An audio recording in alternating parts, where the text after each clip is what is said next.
Alo? Mwiriwe neza.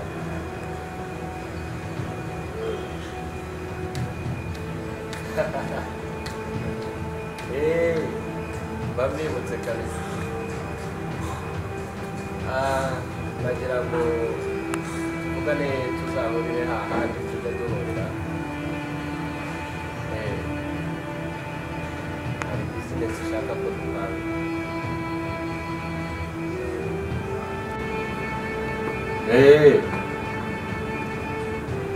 Nizera ariko ko ya makonteyina yanjye wayohereje kuko nari nyakeneye abantu bari kumbaza ibintu cyane.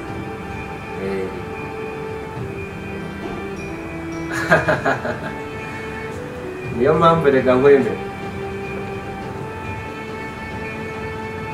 Oya sha ntabwo ari sawa. Kubera iki iyo konteyina yindi utayohereje? Sha ntabwo mbikunze I know. Wapi? Niki cyaburaga?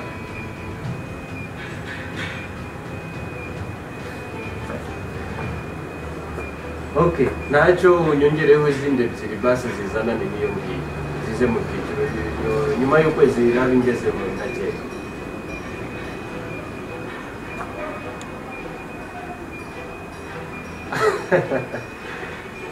Okay, ndaza vuba. Nari maze iminsi Zanzibar, hari abashoramari twari twaragiye kuhurirayo.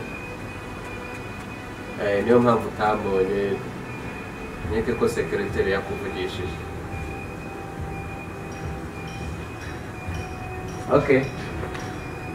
Sawa ntari.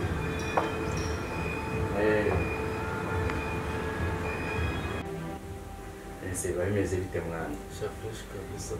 Iminsi iragenda. Shaka kabisa ibintu neza. Bana mu gagari maragenda mu gaheri mu bipango mu kitwiteza.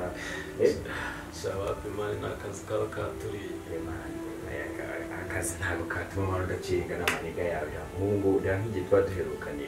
Shana bize n'icyarambere no kumva ko waje kundeba mukambara gusa nyine nari nagiye muri Rwanda kuri ibyo kuri remezo rumba nabo umuntu yafite ibintu bisigaye abakozi. Ejo bundi natekereje naho gati niganje singibona sinzi ahantu yarengeye. Bandika njye gukorera aho nsanga ngo bagiye mu nganda za papa wawe ngo kwari ibintu burimo urakora muzigaye warabaye. Nyine managiye gutyo gusa ngiye kureba ibyo uko bimeze nk'ibyorganiza cyane ko haba harimo n'akazi katoroshye. Iyo rero abakozi badafite abana babahoza hijisho ngo bakore neza bazi ko hari umuntu uri hafi aho nyine akazi barakica. Niyo mpamvu bagomba kuhagera ibintu nkabishyira ku mwanya. Ushaka n'akanya ucomoke uzirebe indiga zawe uganire nk'ubuse ubuzi birimo kubera hanze ukuntu gahunda ziba zimeze kubona. Nyine ni atari gusa nyine namwe bamuri hafi yanjye nyine nzacomoka nze murebe. Gabanya kwigurisha mwana.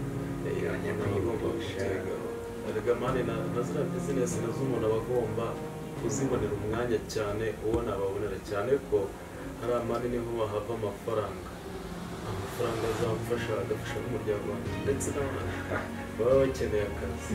Ariko amafaranga ni abantu jamani. Amafaranga ni abantu. Ariko abantu nabo batabonye amafaranga si urumva byagenda. Ariko nanone ubonye amafaranga nta bantu ntacyo yakumarira. Amafaranga hari amafaranga n'abantu baraza ntabwo kuri ubukene bwakuriye waza ukagegera.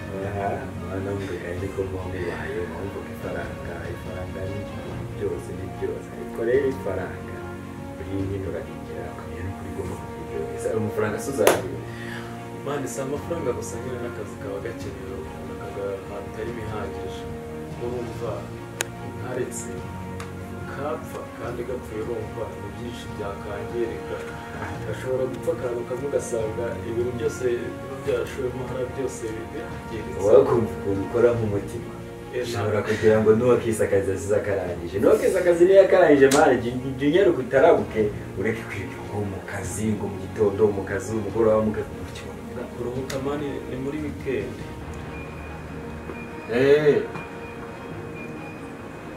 Nizera ariko ko ya makonteyina yanjye wayohereje kuko nari nyakeneye abantu bari kumbaza ibintu cyane.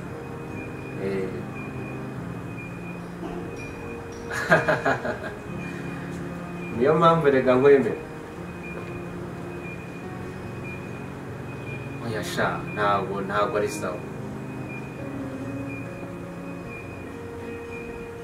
Kubera iki iyo container yindi utayohereje? Sha ntabwo mbikunze, I know. Wapi? Niki cyaburaga?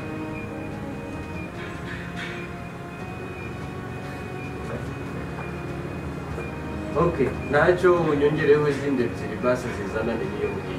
Zize mu byiciro nyuma y'ukwezi nari ngeze mu ntage.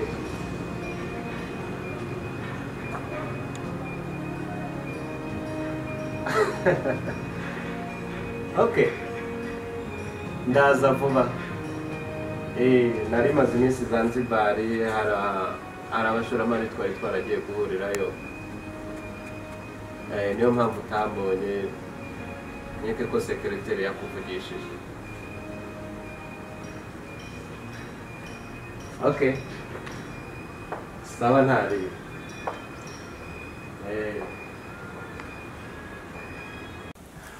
Umva mani.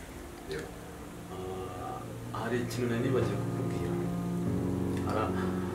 Hari umuntu nagiye gushakira ibiceri 300,000 urumva. Gusa nyine mbonye kujya muri banki biri bwangore, ariko nk'umuntu w'iga yanjye ntabwo n'izo turasa nkaza kuzigura mvuye kuri banki. Abana bakeye n'amadiru rwarahize wabona ari nk'akabanza ugiye kuyana abana. Abana bo mu ngagaritse nakwima turasa reka gusenda ingiye nta kibazo ni natwegeranyije ngiye kuzagura akabanza. Ngiye kuzagura akabanza nabwira nimero.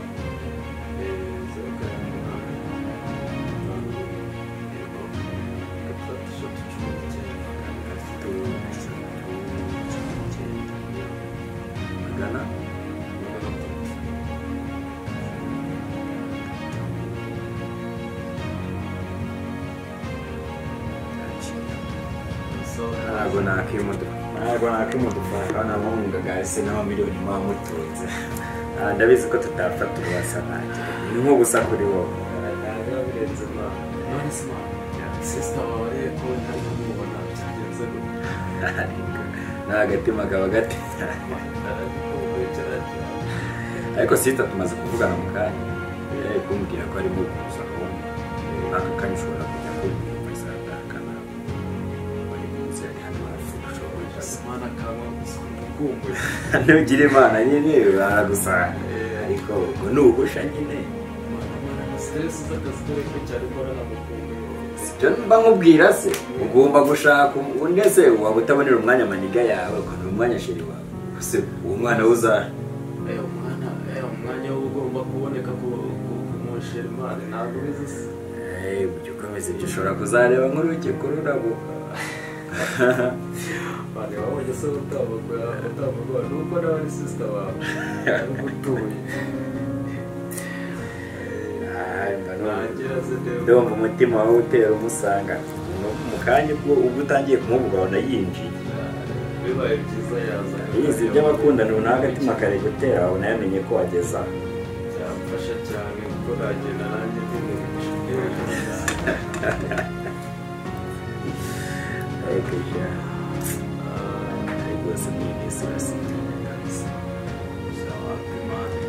Kamaze gufatika abana bizaza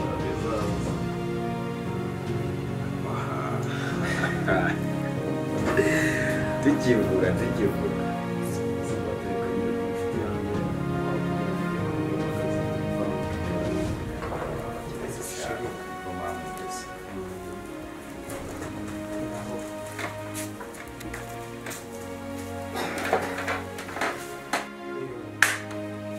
Eko sister, iki cyaro umura kijyana.